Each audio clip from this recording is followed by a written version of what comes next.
complex numbers.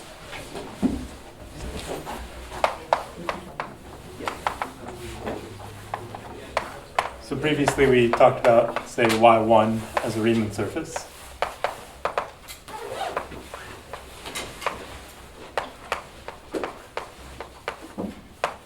And we saw that its points corresponded to elliptic curves. So it's some kind of moduli space of elliptic curves. And now we want to do this algebraically, say over the rational numbers or over a more general base. So the first step to doing this algebraically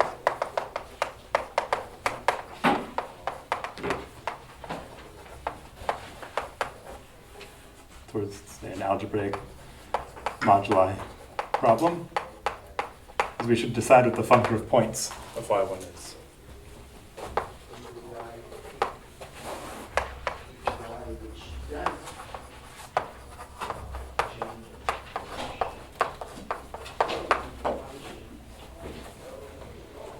Okay, well, a map from some scheme S to y1, I mean, that's assigning to each point of S some elliptic curve. So this should be a family of elliptic curves over S.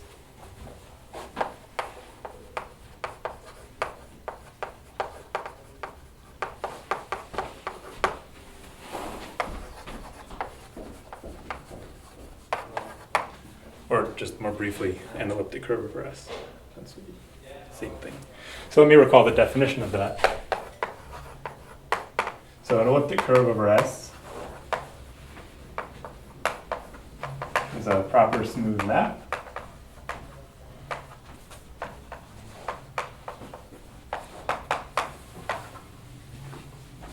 with a section called 0, such that each geometric fiber is a connected genus 1 curve.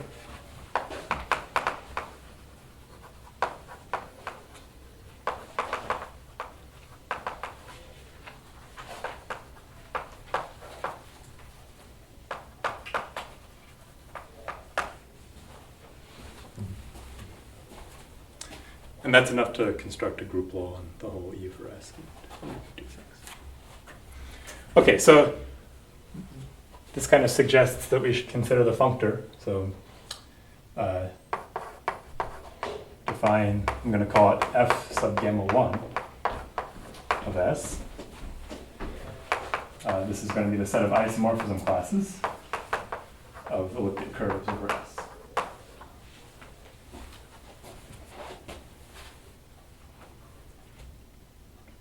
Right, so this is what the functor of points of y1 should be. So you'd hope that f of gamma 1 is representable.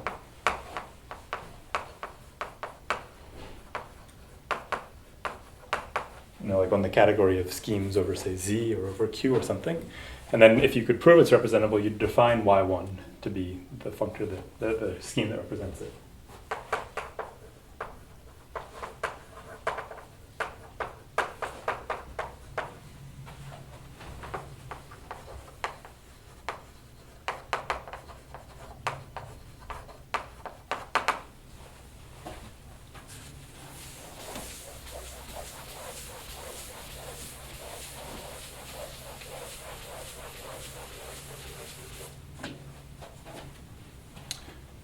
Okay, but unfortunately this is not true.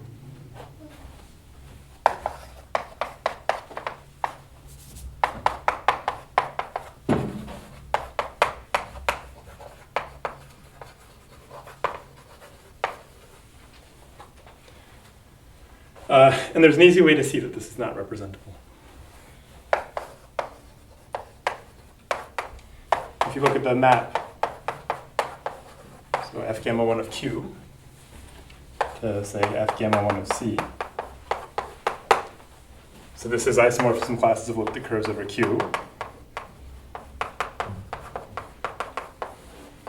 And this is isomorphism classes of elliptic curves over C. We know that things here, these isomorphism classes, are determined by their J invariant. We know that that's not true here. So this map is not injective.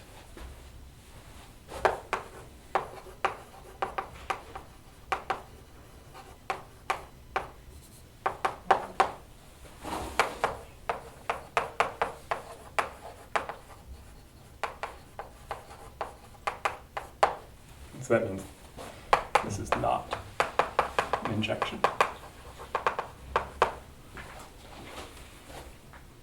Right, but if it were representable, I mean, if this were, you know, this functor were the functor of points of some scheme, then this would be injective.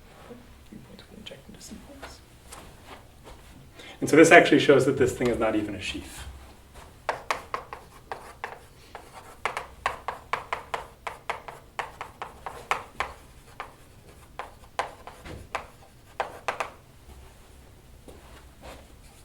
This is part of the sheaf axioms.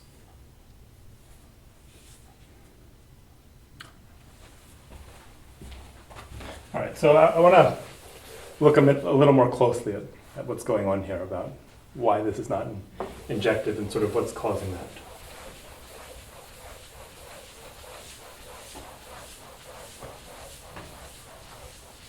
So the failure of it to be injective is because we have multiple things here which are going to the same thing here. Such things are called twisted forms. So suppose E and E prime are over some field K. They're called twisted forms of each other. If they're isomorphic over K bar, so let's say the separable closure.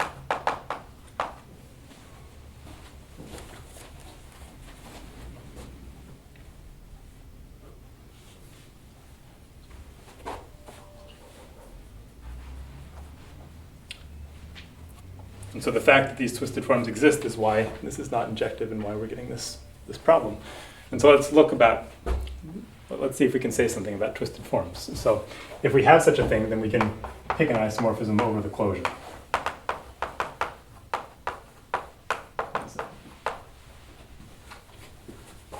And now we can apply a Galois element to this isomorphism and get a new isomorphism, Z prime.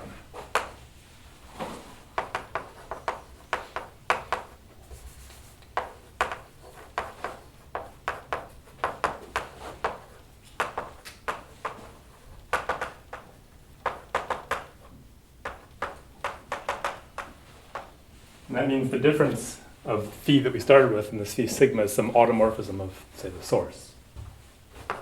So I'll call that psi sub sigma.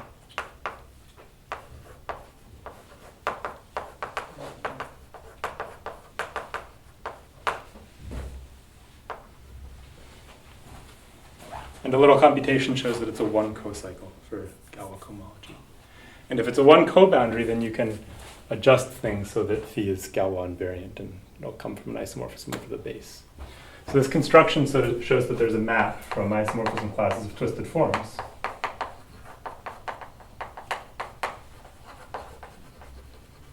To the first Galois cohomology group with coefficients in the automorphism group over the separable closure.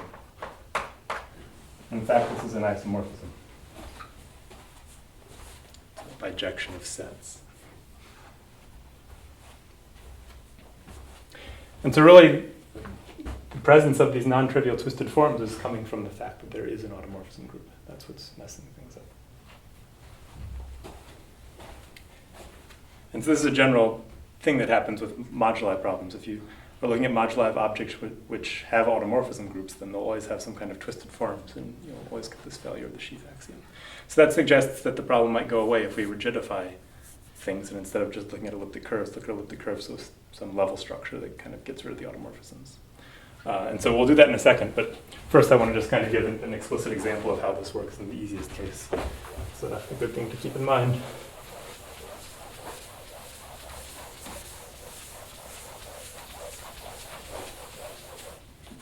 So, example.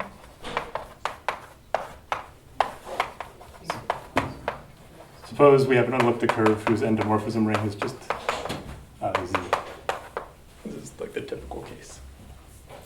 So the automorphism group, the endomorphism is over a separable closure. So if you work in characteristic 0 and take a non-CM curve, it'll have this. So then the automorphism group over the closure is just plus or minus 1. And the Galois group acts trivially on this because minus 1 exists over the base.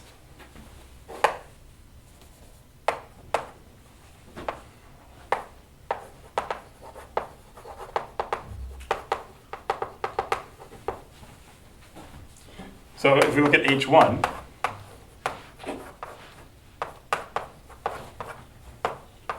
on this plus or minus 1, that's just k star mod k star squared by Kummer theory. So this is saying that the twisted forms of our E, so I'm starting with E over k, right, and this is what I'm supposing. So this computation is showing that the twisted forms of E, so the other elliptic curves over k that are isomorphic to this guy over the separable closure, correspond to square classes in k.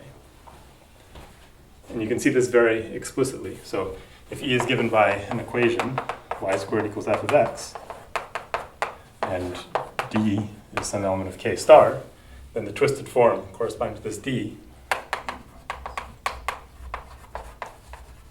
is given by the equation dy squared equals f of x.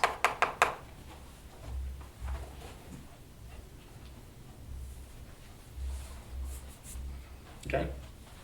And I mean, it's clear that if d is a square, then you can pull it into the y. But otherwise, in general, you can't do anything with it. All right, are there any questions?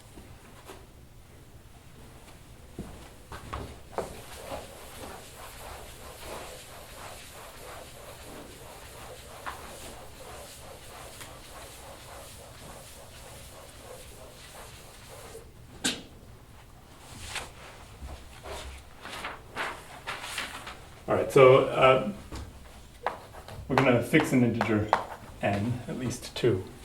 And whenever I'm talking about something with a capital N involved, we're going to assume that n is invertible on whatever base that we're working on.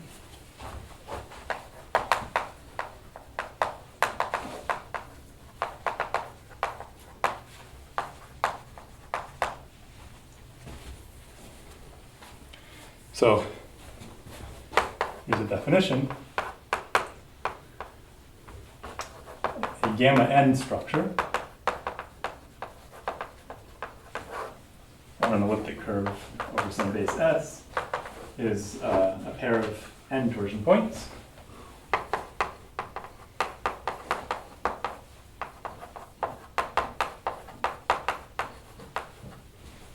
which give a basis for the n torsion.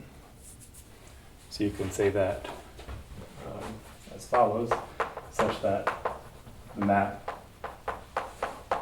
z mod nz squared over S e of n given by P and Q is an isomorphism of group schemes.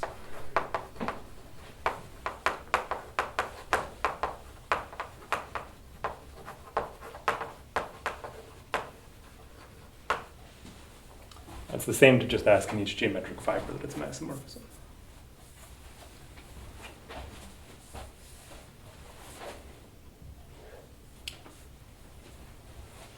And so here's a basic fact, which I'll leave as an exercise. Basically, if you have one of these gamma n structures and n is at least 3, then it can't be fixed by an automorphism, except for the identity. So if n is greater than 3, and f is an automorphism of E, fixing a gamma n structure, then f is the identity.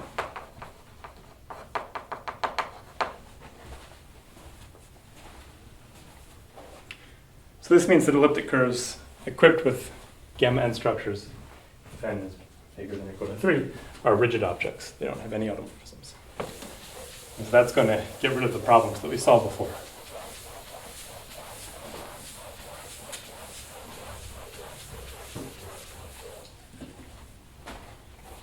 So I'm going to define f sub gamma n to be the obvious thing. So it's the isomorphism classes of elliptic curves with gamma n structure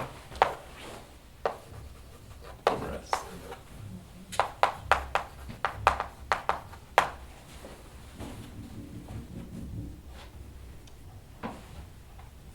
And so this proposition, plus kind of, I guess, general facts, imply that this is actually a sheaf if n is at least 3.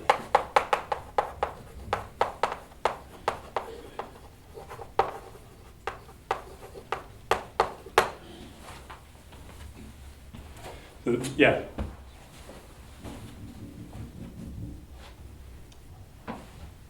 Yes. Yeah. Yeah. So this. Yeah. That's what I mean. We're always n's always invertible. So we're always working over z join 1 over n. So this is like a sheaf on the big FPPF site of that base.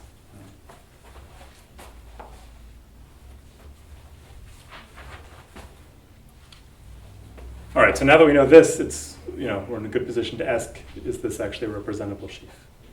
Is there actually a scheme that represents it? And so that's what I want to talk about now. So we're first going to do the case n equals 3. We'll do it in detail and prove that the answer is yes. Okay. So this argument that I'm going to do is from, I learned it in the book of Katz and Mazer. They talk about a lot more of this moduli stuff there, so that's a good reference if you want to see more. Okay, so we're going to start just with an elliptic curve with level 3 structure, gamma 3 structure, I mean, and sort of see what we can say, and we'll eventually get somewhere. Okay, so let's just start with E over S and PQ, the gamma 3 structure.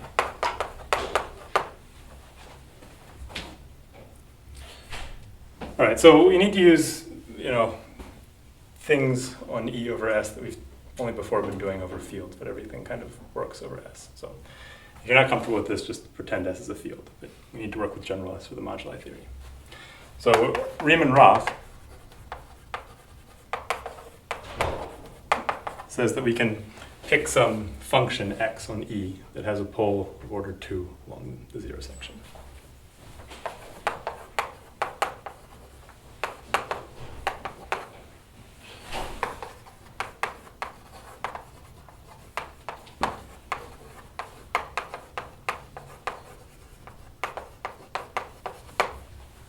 So it's pole of order 2 at 0, and there's no other poles. And it's unique up to translation by constants and scaling.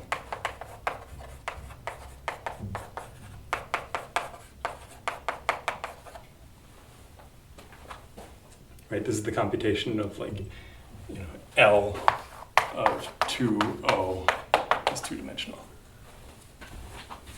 And similarly, you can find a Y with the pole of order 3.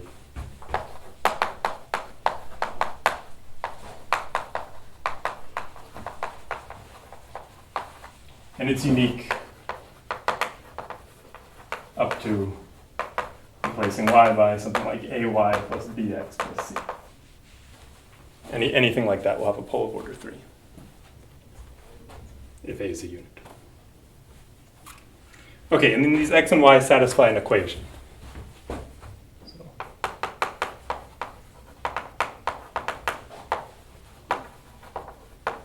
I'm going to write it as y squared plus a1xy plus a3y equals h of x, where this h is some cubic in x.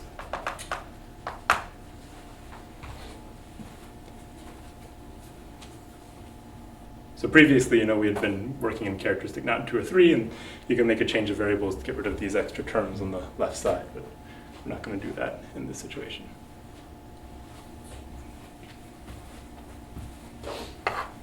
All right, so our point P, right, part of the gamma 3 structure is a 3 torsion point. And so that implies that if you look at the divisor 3p minus 3 times 0, this is principal.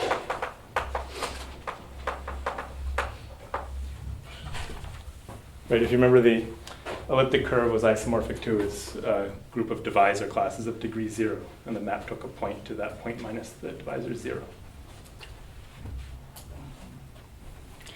Okay, so that means we can write it as the divisor of some function, and that function is going to have a pole of order 3 at 0 and a triple 0 at p. But 1, x, and y are the functions which span the space of functions with a pole of order 3 at 0, no other poles. So this function is going to be a linear combination of 1, x, and y. And so we might as well just, call that function y. We got some ambiguity in y anyway, and we can just remove it by calling this function y. So after a substitution, can assume that the divisor of y is this guy.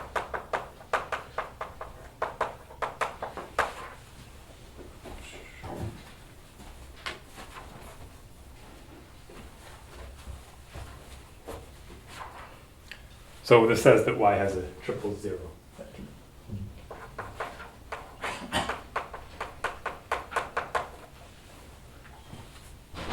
And of course we can we can replace x by x plus some constant so that x vanishes at p. So if we replace x with x minus x of p, and that implies that the valuation at p of x is at least 1. But it can't be 2, right? Because the degree of x is 2. And so if it vanished to order 2 at p, then its divisor would be 2p minus 2, 0, and that would say that p is 2 torsion, which it's not.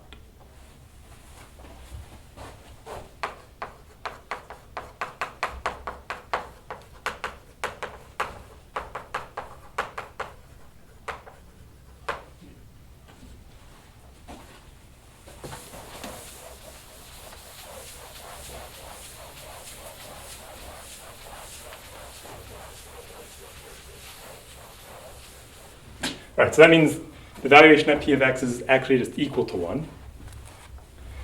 And now if we look at this equation, right, so here we have valuation 3, here we have 4, here we have 6 at p. And then over here we have some cubic in x, and x vanishes at p. And so this just has to be x cubed, right? Because if there were small order terms, then the valuation over here would be too small at p. So after we've made these substitutions, our equation is now y squared plus a1xy plus a3y equals x cubed.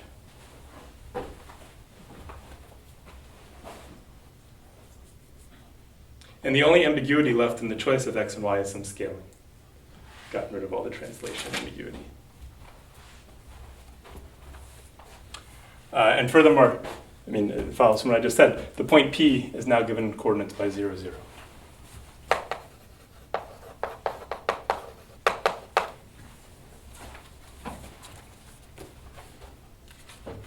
All right, so using P we get this. Now we're going to use Q.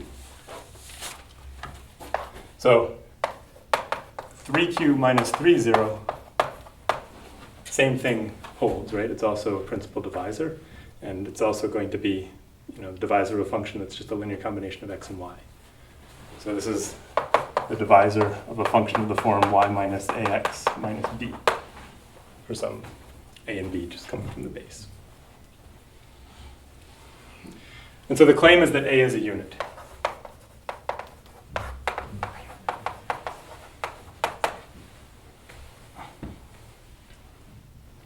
And so to prove this, it suffices to consider the case where S is a field.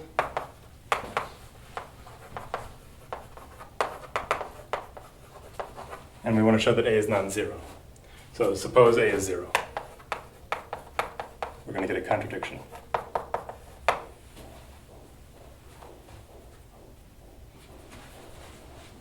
Okay, so that means that y minus b vanishes to order 3 at q.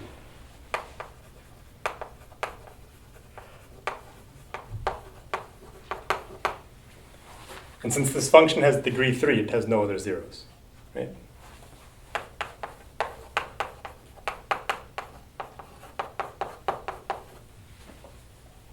So this function only vanishes at this one point. So that means if I plug b in for y in this equation, there's only one root for x, right? Because another root would be a different point where it vanished.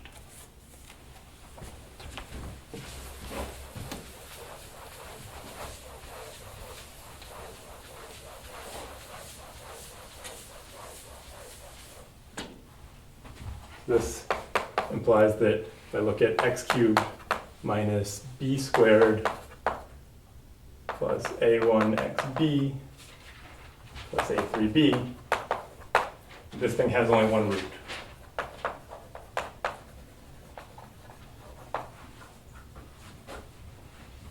But of course, x of q is the root of the equation, right? Because the coordinates of q satisfy the equation. So it must just equal x minus x of q cubed.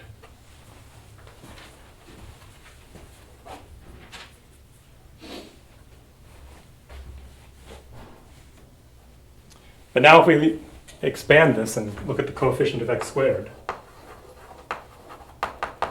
we see that x of q is equal to 0.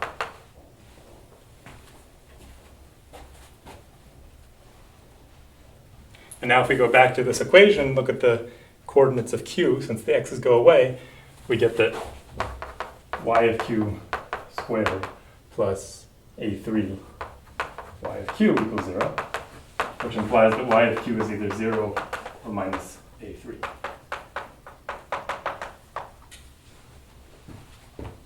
So this says that our q is either 0, 0, which is p, or our q is equal to 0 minus a3, which you can work out as actually negative p.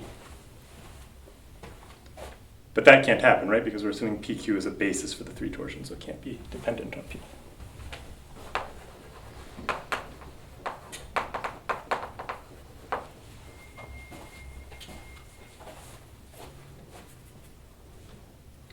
Okay, so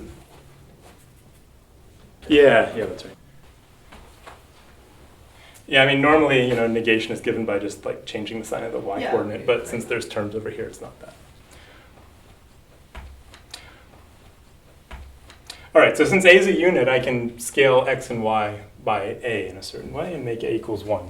So now I'm going to replace, let's see, what is it? Y goes to y over a cubed, and x goes to x over a squared. So we can make that change of variables. In the form of the equation still stays the same, everything vanishes in the same way, and it just makes us reduce to the case where equals 1. So.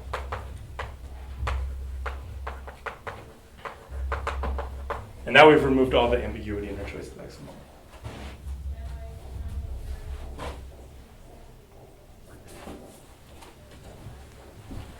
Okay, so this is the key thing that I shouldn't erase.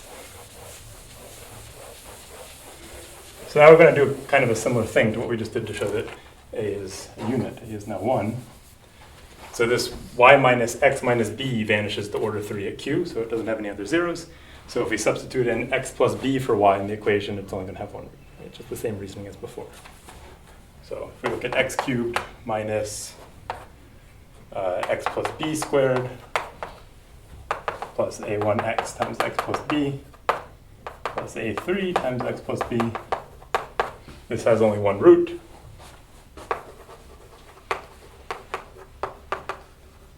And again, the root is going to be x of q. So I'm going to write this as x minus c, where c is the value of x at q, x minus c cubed.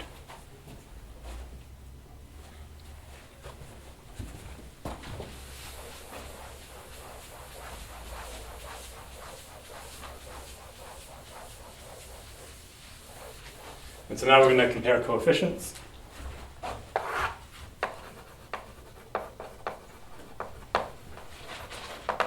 And let me just write the answer. So the linear coefficient says that 3c is a1 plus 1.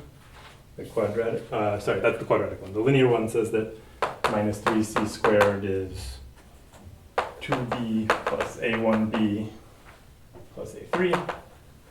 And the constant coefficient says that c cubed is equal to b cubed plus a3b. B squared plus a3b.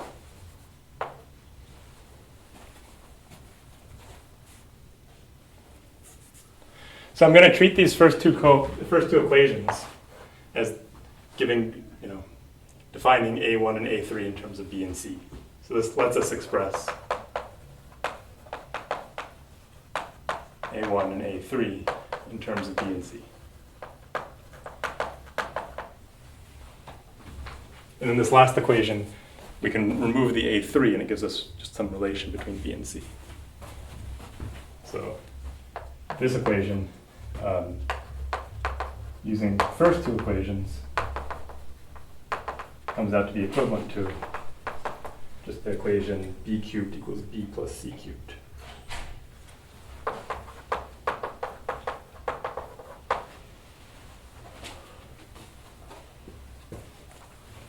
All right, so let me summarize what we've done.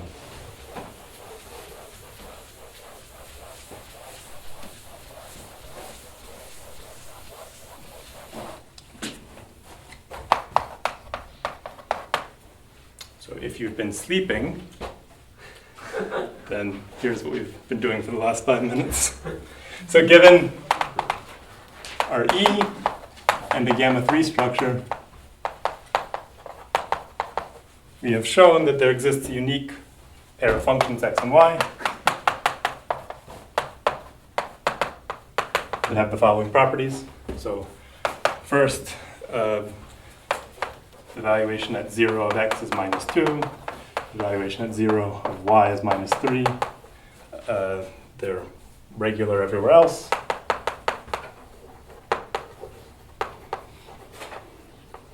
And they have the same kind of leading coefficient at infinity. So y squared over x cubed equals 1 at 0. Okay, so that's just like normal. We do that whenever we have an elliptic curve. The more interesting things are y has valuation 3 at p, and x has valuation 1 at p. And the valuation of at q of y minus x minus b is 3 for some unique function b on the base.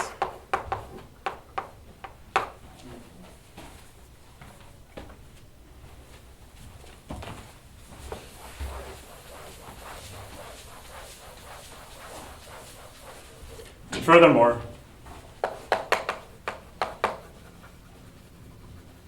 if we let c be x of q,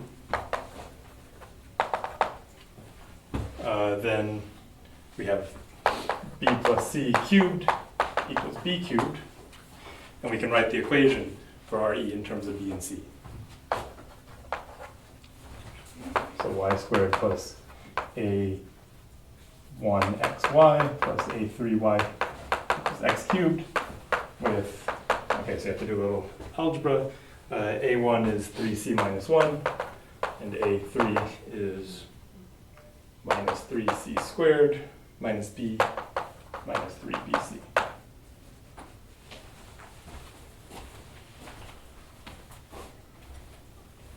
And also, you know the coordinates of p and q. P is 0, 0, and q is cb plus c.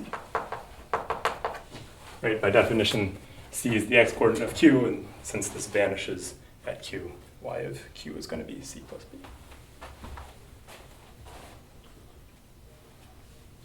All right, so that kind of summarizes everything that we just did. But now you can actually go backwards. So there's a sort of converse to this. So if you're given b and c,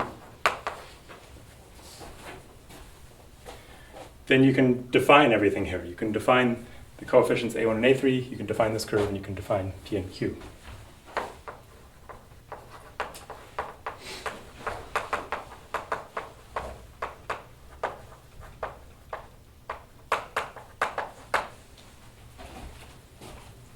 And it's obvious from this equation that, I mean, p is a point on that equation, right? There's no constant terms anywhere. And it results from all the identities that this one actually is a point on the equation as well. So p and q actually are points on E. And then, I mean, just reversing the reasoning that we did before, I mean, because y has valuation 3, and you can see from that that it has to vanish to order 3 at p, that implies that p has to be a 3 torsion point. And similarly, q has to be a 3 torsion point as well. Oh, and I mean, this is an elliptic curve provided the discriminant is a unit, right? That's what we need to assume. But once you assume that it's an elliptic curve, and these are automatically 3 torsion points, and you can show from the discriminant being non-zero that they're not, you know, multiples of each other. So it's actually a level 3 structure. So if delta is a unit on S, this is an elliptic curve with gamma 3 structure.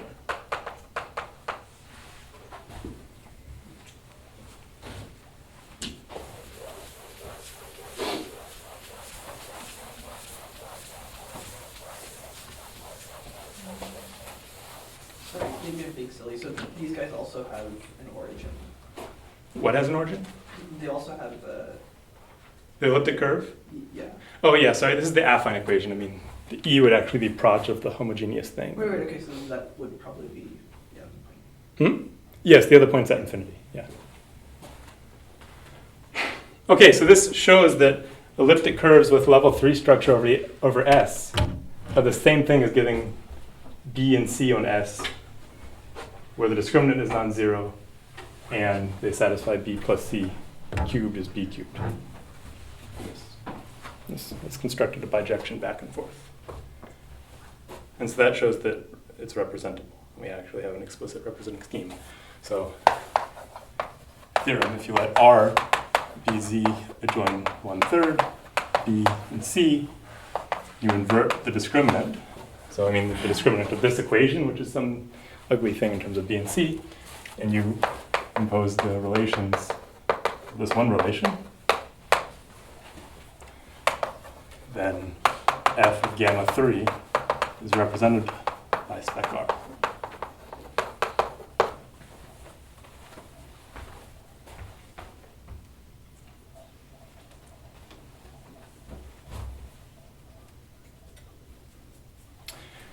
Okay, are there any questions about this?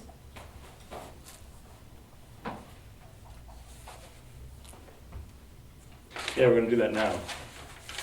So, that's exactly what we want to do. So, of course, we'd like a similar theorem for higher n, right? But there's no way that this method is going to work because it's like very computational. But the trick is that you can use the result in level 3 to kind of get it for level n just by abstract considerations instead of just doing more computations. So here's how it works. So we'll start with the following proposition. So suppose we have some elliptic curve E over S. We're going to consider a moduli problem sort of relative to the starting data. So maybe I'll call the functor G. So let G of S prime, so S prime here is an S scheme, so S primes over S, be the set of gamma n structures on the base change of E to S prime.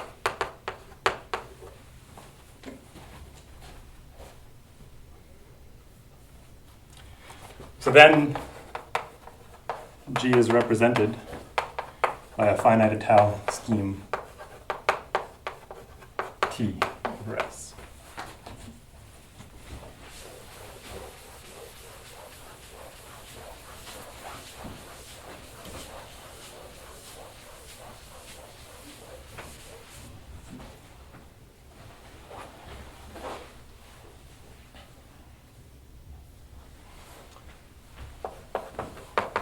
So the proof, all right, let's start off with T0 being E of n times E of n.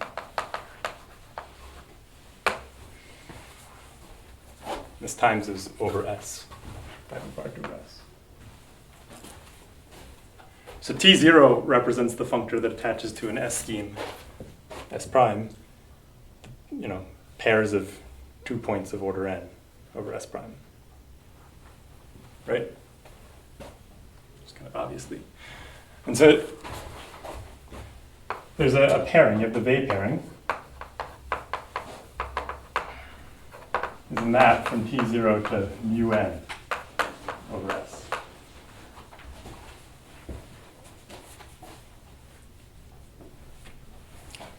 And inside here you have the primitive nth roots of unity. I'll call that mu n primitive over S.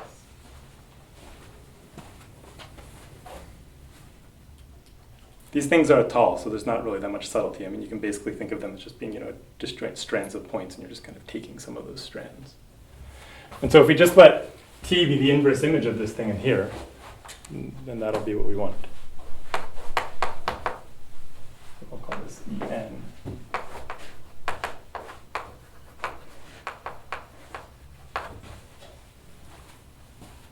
Right, so this thing consists of pairs of points whose Weil pairing is a primitive nth root of unity. And such things have to be a basis for the n torsion.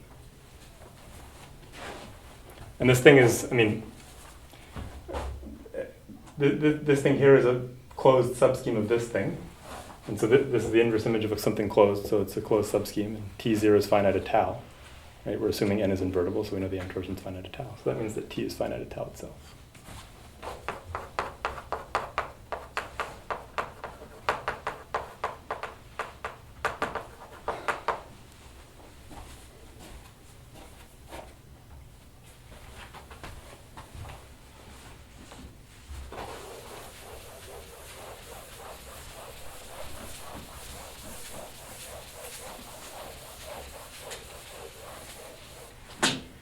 So using just that, we can prove the following. So suppose that 3 does not divide n. Then we can say that f gamma of 3n is representable by a smooth affine scheme y of 3n over z join 1 over 3. And the proof is just, so we have this y of 3 with some universal elliptic curve over it. And now I'm going to consider the previous proposition in this setup, right? So we can find some t here. This is finite at tau. And this is like the space of gamma n structures on the universal elliptic curve here.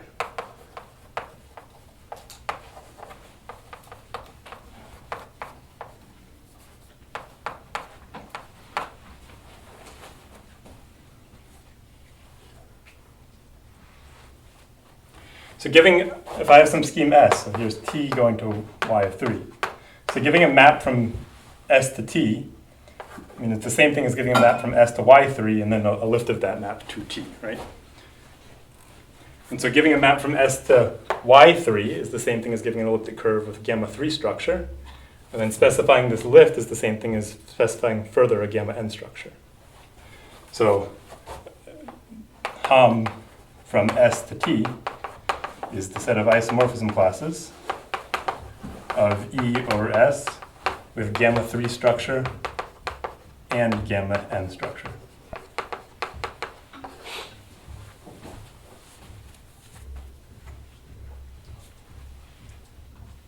But giving gamma 3 and gamma n structure is the same as giving gamma 3 n structure by the Chinese remainder theorem.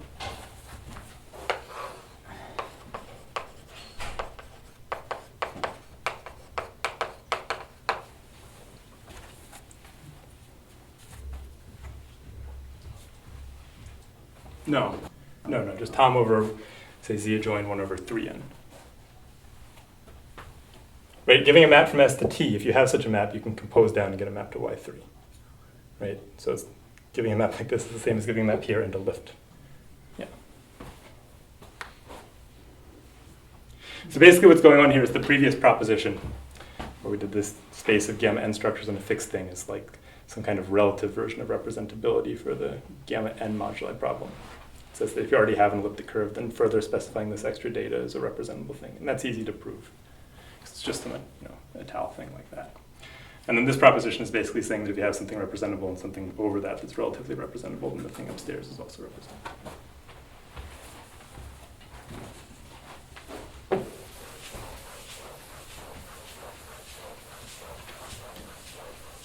All right, but this is still only doing level divisible by 3. And so we'd like to get rid of that 3, so we could do it for all n. And the way that this should work is that, on y of 3n, you have an action of GL2z mod 3z, just by moving around the level 3 structure. Right? The basis for the 3 torsion and some GL2 thing, you can move it around. And the quotient should be y of n. And so we should just be able to take this guy and quotient by GL2 3z and get the right answer. And of course, there has to be some subtlety to that, because if n is 1, you can't do that, right? The quotient shouldn't be the right thing. Okay, but it's not that bad. So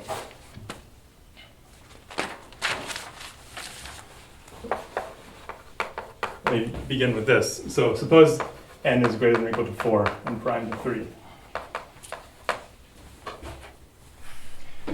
Then this action of GL2z mod 3z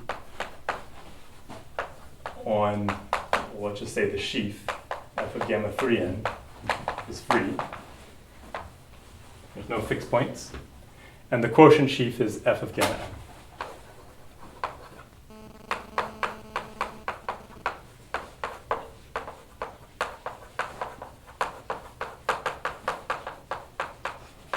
And here I mean the sheaf quotient.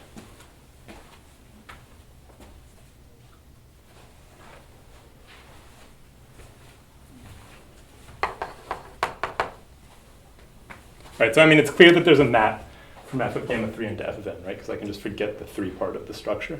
And that map is obviously GL2Z mod 3Z equivariant, so there's an obvious map from here to here. We just have to show it. We need to show the freeness statement, and the map is a bijection. Okay, so first of all, suppose that we had something that was fixed. Suppose we have E, P, Q, P prime, Q prime, which is fixed by some element of GL2 3Z, Z mod 3Z. So here, this first one is the gamma 3 structure, and here's the gamma n structure.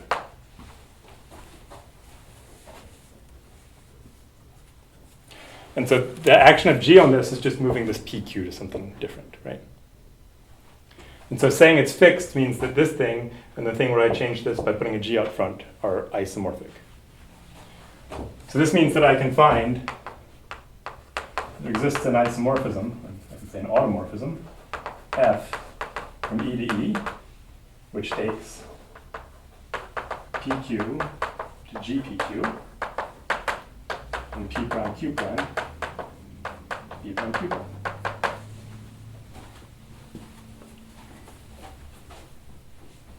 Well, if we just forget the first part, I mean, some automorphism from E to E, if it preserves this gamma n structure, then it has to be the identity.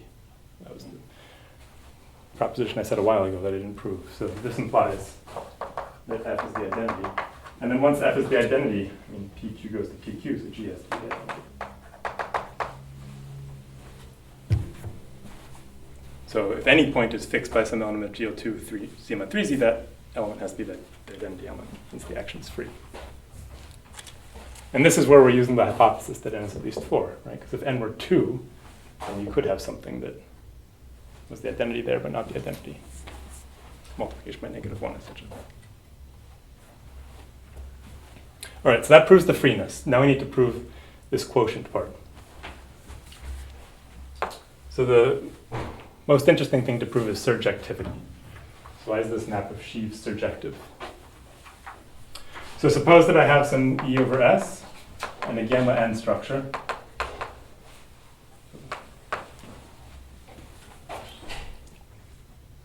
So to show that this thing is surjective, well, I mean, if I wanted to show that it was like a surjection of pre-sheaves, I would need to be able to find a gamma 3n structure extending this one, right?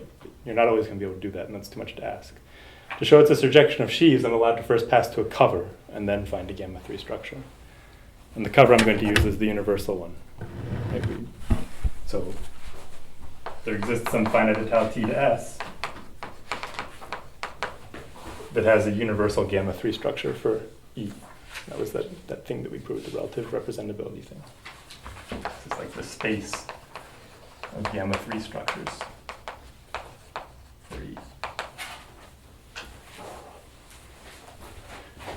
And so over T, E has a canonical gamma 3 structure, the universal one. So this thing has a gamma 3 structure and a gamma n structure. So that means that we get some element in F of gamma 3n of T, and it maps down to the F, the element of F of gamma n of S that we started with. Here we started with E, and we constructed some lift.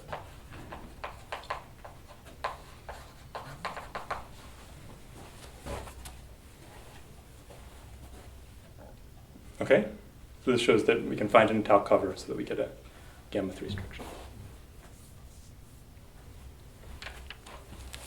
And then, I mean, it's clear that the two things here that get identified here are off by an element of GL2 Z mod 3Z.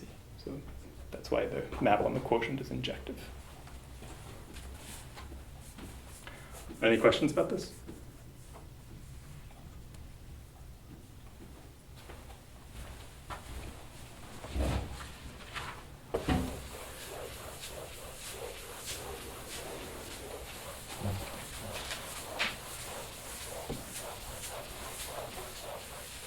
All right, so using this, I can remove one of the 3's. So suppose n is at least 4 and prime to 3. And we can say that f of gamma n is representable by a smooth affine scheme over z adjoining 1 over 3n.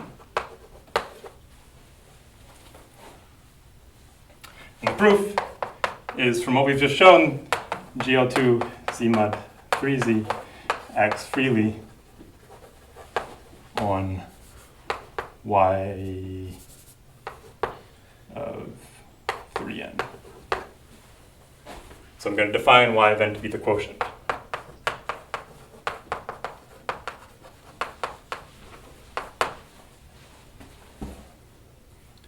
So since y of 3n is a smooth affine scheme, and this is a free action, this is going to be a smooth affine scheme.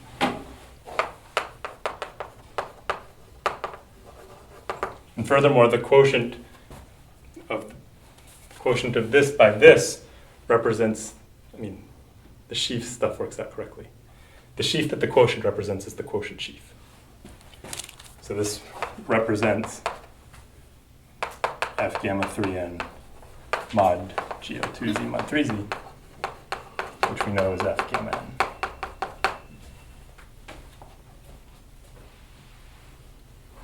But of course, since we started with y of 3n, we have to invert 3, so this reasoning only works with 3 inverted.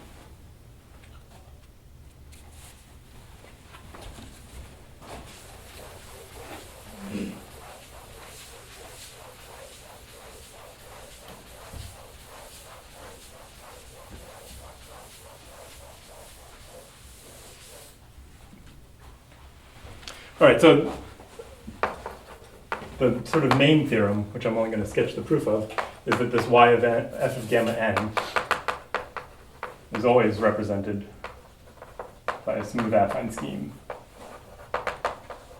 over z adjoining 1 over n, if n is at least 3.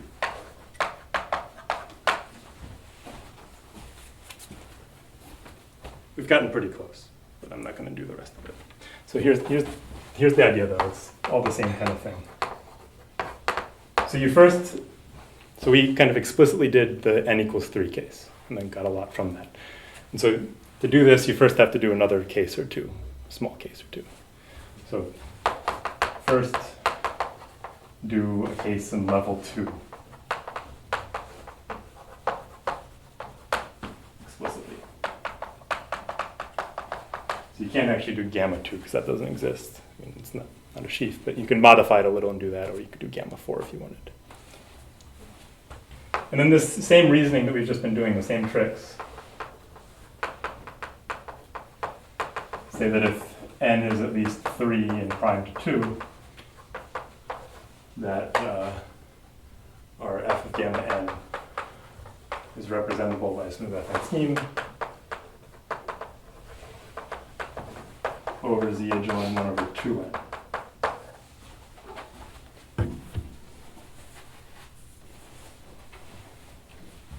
And so now, at least if n is prime to 6,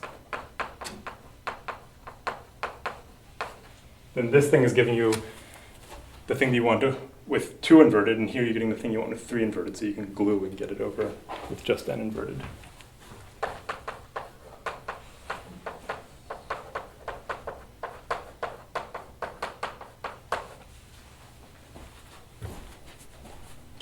And then, you can break it up into prime powers, of course, and so you only now have to worry about powers of 2 and 3. You can, I guess, just do another prime to get those over the full base that you want.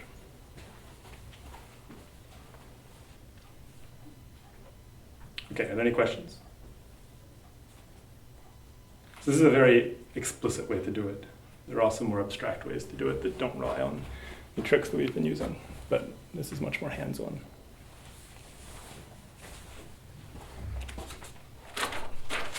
All right, so all this stuff works well when we don't have automorphisms in our moduli problem.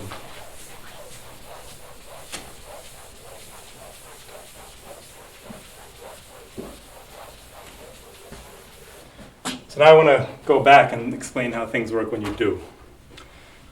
So the right way to do this is with stacks. And I guess there's a lot of stuff to do to kind of do these correctly, but I'm just going to give a sketch of how it works.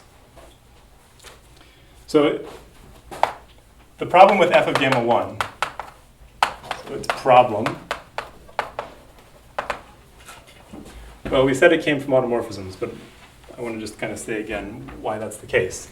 So if we have some thing over some elliptic curve, say over a separable closure in f of gamma 1, which is Galois invariant. So this is just saying that its isomorphism class is Galois invariant, right? That's what that means. That means that for any Galois automorphism,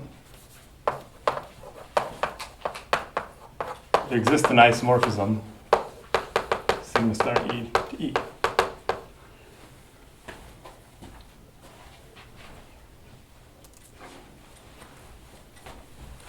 The problem is that as if you look at several different sigma, there's no compatibilities on these isomorphisms. They're just said to exist.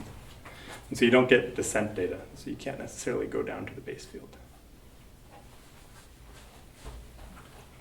So when you don't have any automorphisms, the co-cycle condition is automatic because there's kind of no choice for what the differences could be. But when you have automorphisms, they might not match up, and that's why automorphisms cause a problem here.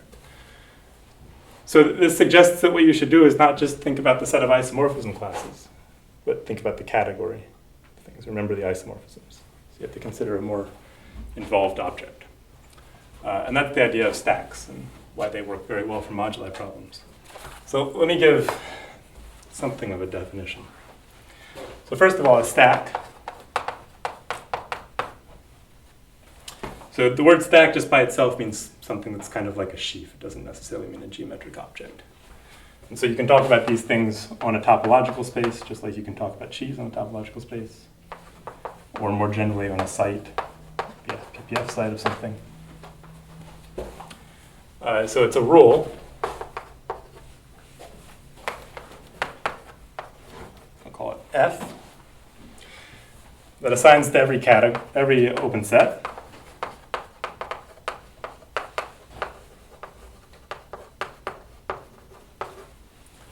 a category, actually a groupoid. So groupoid is a category where all maps are isomorphisms.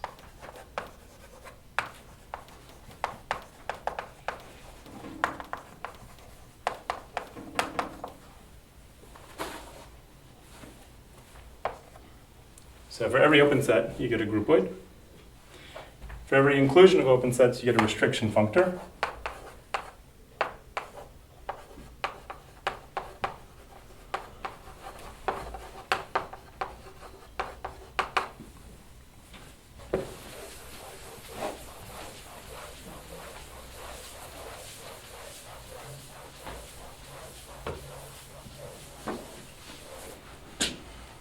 And then if you have a multiple inclusion, there needs to be some compatibility on the restriction functors. So you have f of u, some restriction functor to f of u prime. You can restrict further to f of u double prime, or you can do this restriction functor. And so you get this diagram. And of course, whenever you're doing maps of categories, you don't want equality, right? But there should be a natural isomorphism between functors.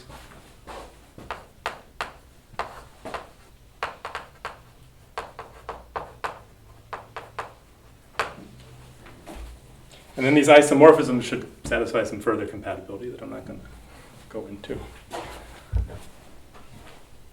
So you need this. And so far this looks like the data that you need to define a pre-sheaf. Then there's the sheaf-like conditions. So it should satisfy some analog of the sheaf conditions.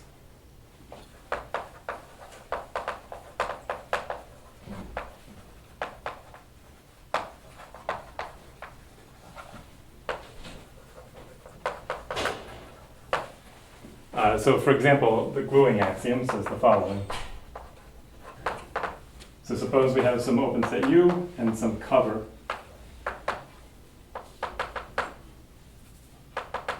Like this. And suppose that for each open set, we have some object in the category over that open set. And then we want to say that over the intersections, they agree. But They're objects in a category, so you don't say equals, you say that you have an isomorphism. So for all ij. So this is for all I, you have xi. For all ij, you have some isomorphism phi ij from xi restricted to uij, xj restricted to uij.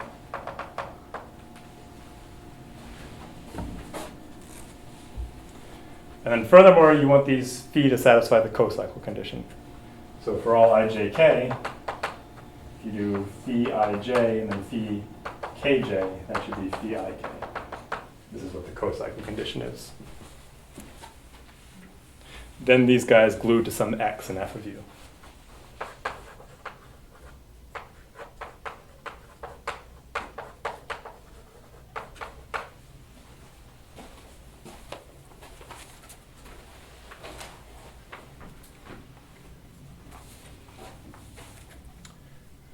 Are there any questions about this definition? Yeah.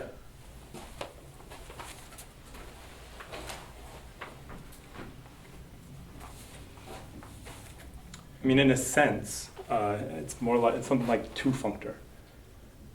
It's taking values in a two category, right? So if it were a functor, it should take compositions to strict compositions, right? But it doesn't have to do that. So it's some relaxation of the notion of functor values in a two category. Oh, so I mean, let me write it a different way. So you can do the restriction from u to u prime, and you can compose that with the restriction functor from u prime to u double prime. And you also have the restriction functor from u to u double prime. And the requirement is that, I mean, this is additional data that you have to specify. You specify for every u prime, and u double prime an isomorphism of functors like this. And then furthermore, there needs to be some compatibility. So like if you think about schemes, right, like you might want to say like f of u is the set of vector bundles on u, the group weight of vector bundles on u. And then these restriction maps will be pullbacks, right? Pullback meaning fiber product. But if you fiber product from here to here and then from here to here, you know, if you think about the actual construction of it and how you do it, it's not literally equal to the fiber product from here to here, but there's a natural isomorphism, right? Any other questions? All right, so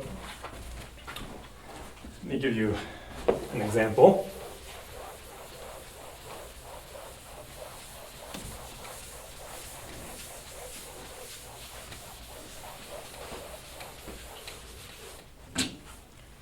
Sort of example. So suppose that we have a finite group acting on a variety.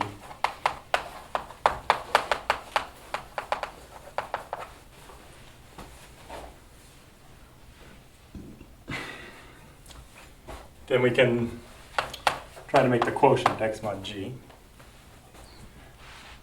And it's not always, it doesn't always satisfy the properties that you'd want. I mean, first of all, I'm not sure if it always exists.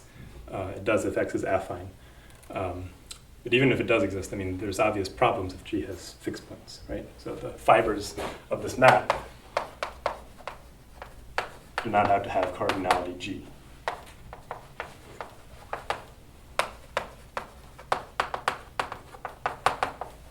Which is kind of what you'd want if you were doing a quotient by g. Well, at least in some cases is what you'd want. So this isn't always well behaved. So there's always a nice quotient stack, though.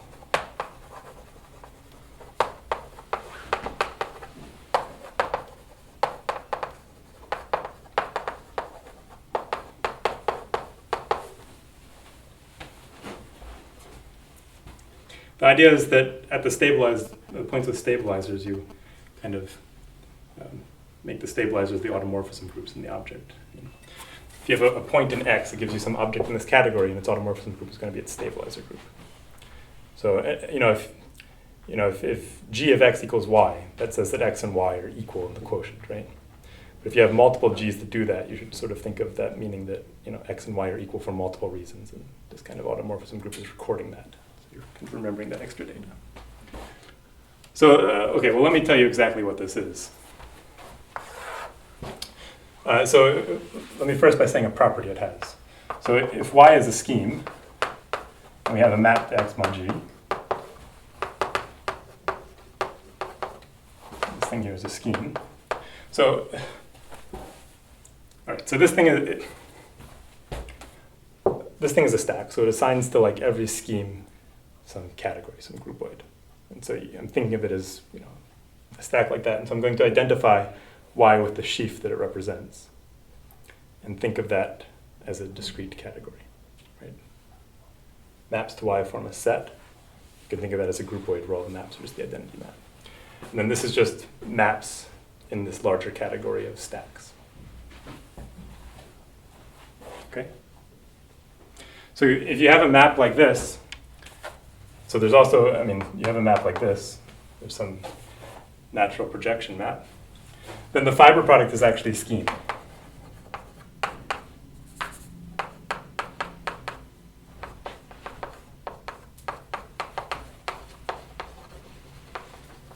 And furthermore, the projection map from this down to Y is a G torso. Meaning that the fibers are actually permuted simply transitively by G. The fibers have the right size. Right, so I mean, this property is what you'd expect if G acted freely on X and used the normal quotient, right? If you had a free action like this, then the fibers of this would be sets that G permuted simply transitively. And if you had a map like this, well, if you did the fiber product, I mean, the fibers here are just the pullbacks of the fibers there, and so they will have the same property. Of course, that doesn't work if G has stabilizers, but if you use this, then it does work. And actually, this property almost tells you what the functor of points of X mod G is.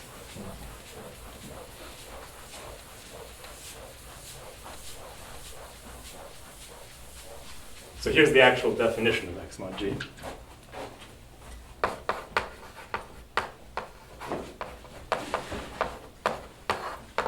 So if Y is a scheme, then the category of maps, the groupoid of maps,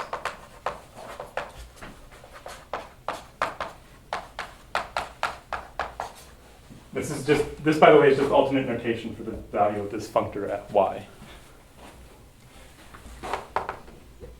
Is the groupoid of triples,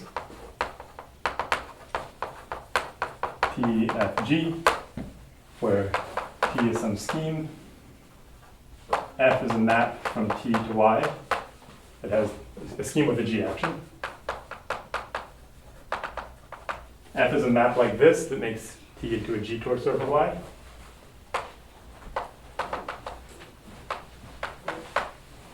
And G is a map from T to X, which is G equivariant.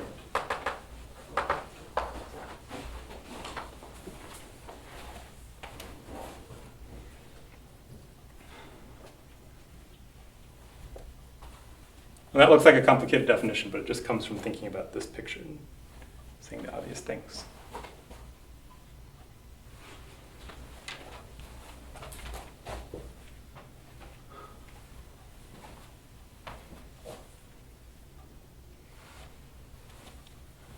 All right, so that's the actual definition. But the sort of key thing that I wanted to emphasize was that you have this map from X to X mod G. And it has the property that whenever you map in another thing, this fiber product here is actually a scheme, and this map is a G torso. All right?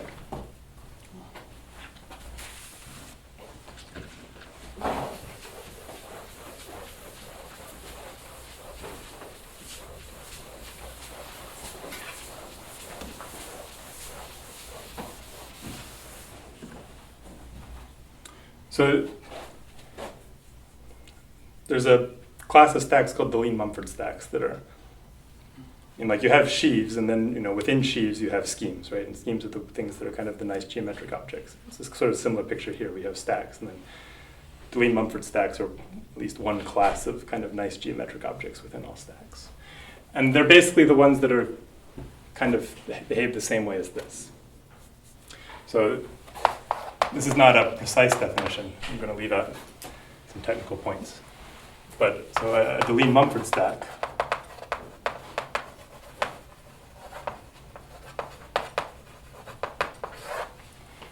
is a stack X for which there exists a scheme X tilde and a map from x tilde to x that has a property similar to what I just wrote down. So such that whenever you have a diagram like this, with this thing, a scheme, the fiber product exists as a scheme.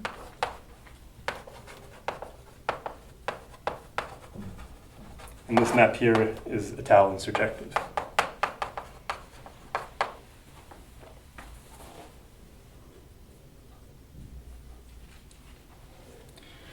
So you say that this map here, this map from x tilde to x, is an étal cover of x.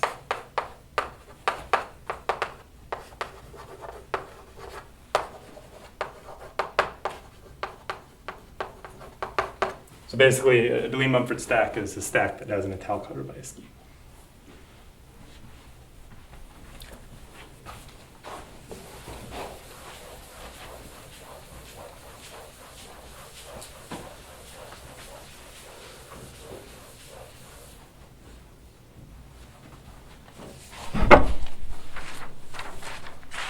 All right, so now we can go back to what we care about. And I'm going to define f sub gamma 1 to be the groupoid of elliptic curves over S.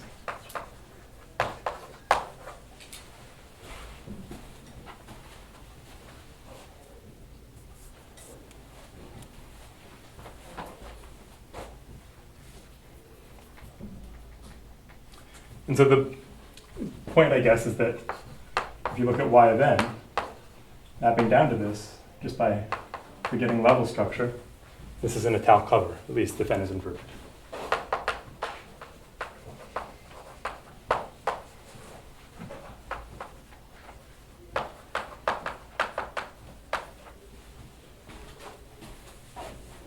And here's the reason. So, I mean, if we think of this mapping down, we think about some other scheme mapping in. So giving this map here from S to f of gamma 1, that's just, I mean, it's basically just notation for f of gamma 1 of S. So that's giving an elliptic curve over S.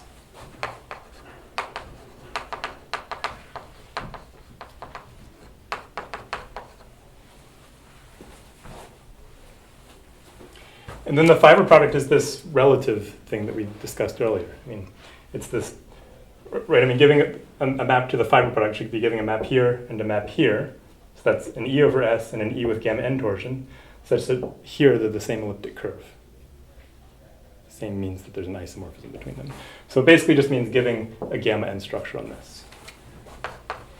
So this fiber product here is the space of gamma n structures on E over S, which we know is a finite étal scheme over S.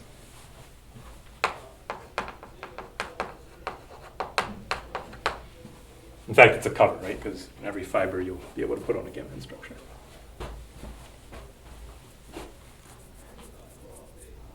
Okay, so that shows that this is an étal cover. And so, I mean, that says that this thing is a Deligne-Mumford stack.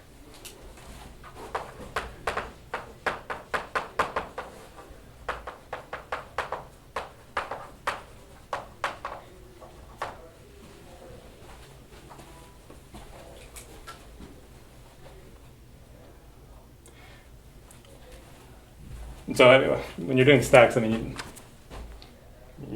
before I was saying that, you know, y then was a scheme and it represented the sheaf. But when you're doing stacks, the stack is defined sort of as its sheaf. So there's kind of nothing to say about this representing that.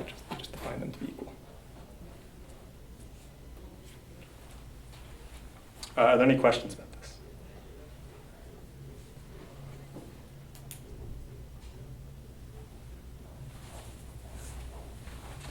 Okay, so I want to end by just giving a few more examples.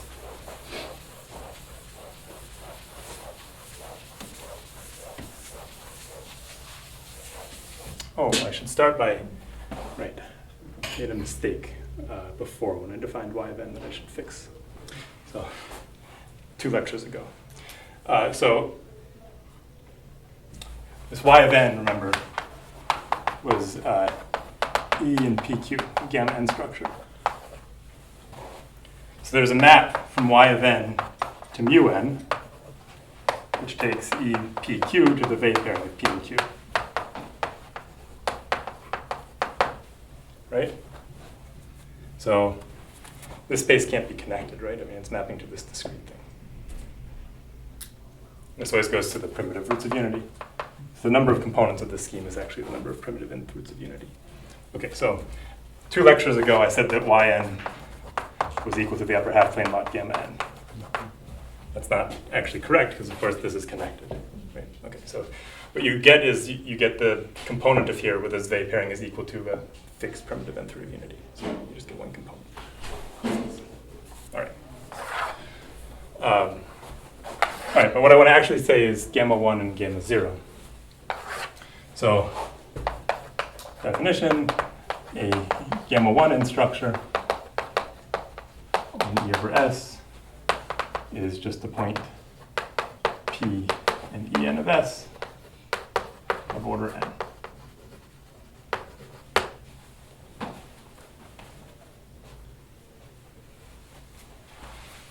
Okay, and then you can do the same thing. You can look at F gamma 1 n, set of the groupoid of these things.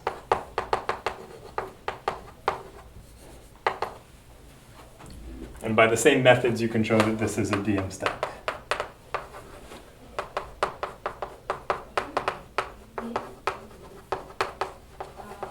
And if n is at least 3, then objects don't have automorphisms, and it's actually a scheme.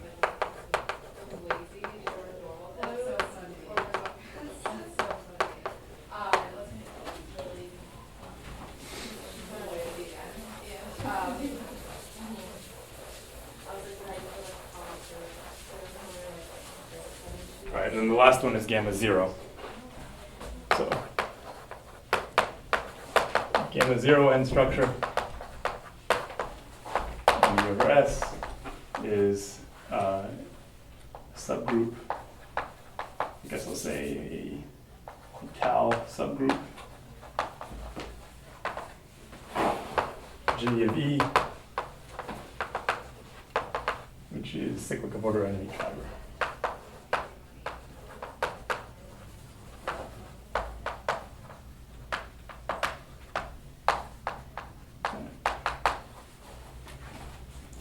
Okay, and then you can define f of gamma 0 n in the obvious way, and this is a DM stack.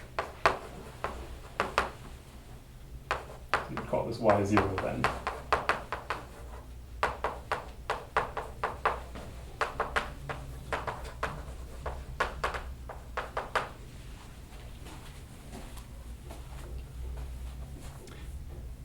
But it doesn't have the property that if you let n be larger, that it becomes a scheme. Because any gamma 0 n structure is fixed by the automorphism -1, right? Because subgroups are closed here, multiplied by -1. So these things always have automorphisms. And if n is a prime congruent to 1 mod 4, for example, then it will even have additional ones at the point with Cm by I. So this is kind of legitimately a stack in most cases. Are there any questions? Yeah.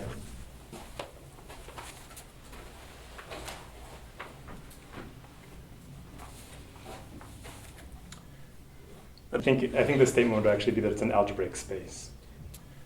But for these, it's actually a scheme. Okay, I mean, we'll talk more about these next time. We're not done with this topic. But I guess that's all for today.